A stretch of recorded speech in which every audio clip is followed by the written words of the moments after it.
Welcome everyone, this is Andre's Restart, and the bonus video for today has to do with Yunobo, the Goron Youth from Breath of the Wild. He's nowhere to be seen, seemingly, in all of the Tears of the Kingdom footage.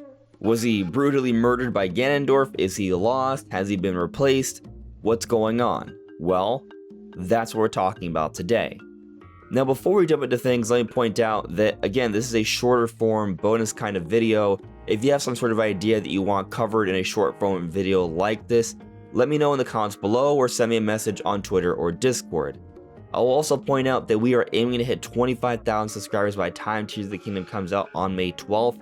We're about 2,000 away with a little bit over 2 weeks to go, so if you enjoy my content, please subscribe and hit that notification bell because then we might make it.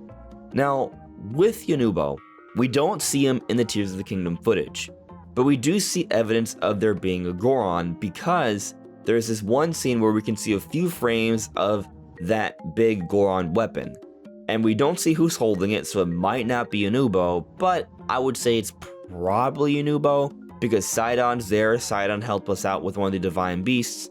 Riju's there. She helped us out with one of the Divine Beasts. They seem to have developed in some way. I feel like the same could be said for Yunobo. However, Tulin did not help us out with one of the Divine Beasts in Breath of the Wild. It was his father, Teba.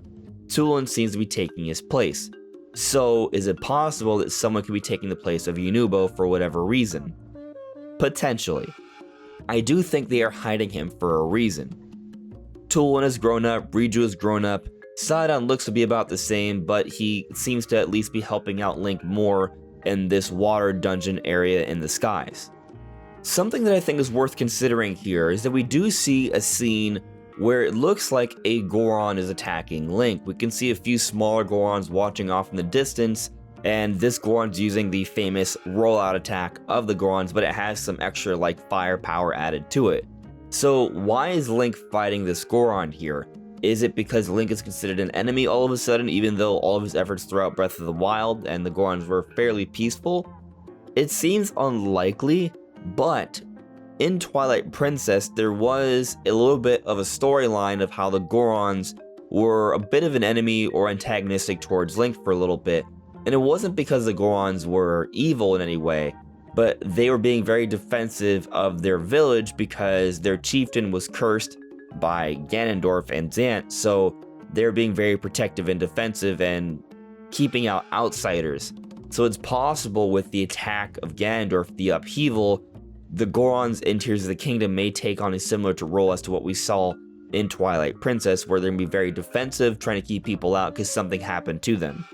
So maybe that's going on here with this fight, or maybe this is Yunobo trying to prove himself and he's battling with Link. And the reason I think this is interesting is because Yunobo, he was a bit soft-spoken, a bit timid, not the most confident, especially compared to Daruk or Darunia, some of his ancestors. So it may be the case that Yunobo, who was a Goron Youth in Breath of the Wild during this time skip, has grown up a bit, gained more confidence, and perhaps he's trying to prove himself in this fight with Link, or it's what I said earlier and the Gorons are being a bit defensive. Maybe something happened and maybe Link has to earn the respect of the Gorons again, and maybe it's not even Yunobo who is fighting alongside the other champion successors here. But it's also possible that it is Yunobo and he simply has grown up, he's more mature, and he's had a bit of a glow up now. Maybe he has more of a beard, he's more muscular, he's definitely more confident, and he's taking on more of that Daruk like Darunia role, something like that. And they're trying to keep that a secret because they don't want to reveal his new design. For whatever reason, they may want to keep it a surprise for when we play Tears of the Kingdom. Maybe it's tied to his opening cutscene where we're not sure who he is at first and they're considering that to be a bit of a spoiler, so they're keeping it under wraps for now. That's what I think is the safer bet, but there's always a possibility that the Upheaval caused some level of damage or trauma to the Gorons, maybe to the point where Yunobo isn't involved with the story and it's another Goron, and maybe that's related to this fight, but I think Yunobo has simply gotten a glow up and he's going to look pretty darn cool when he's finally revealed in Tears of the Kingdom. But what do you guys think? Let me know in the comments below. This is Andre's Restart. Thank you so much for listening and watching, and I'll see you all really soon. Take care. Bye.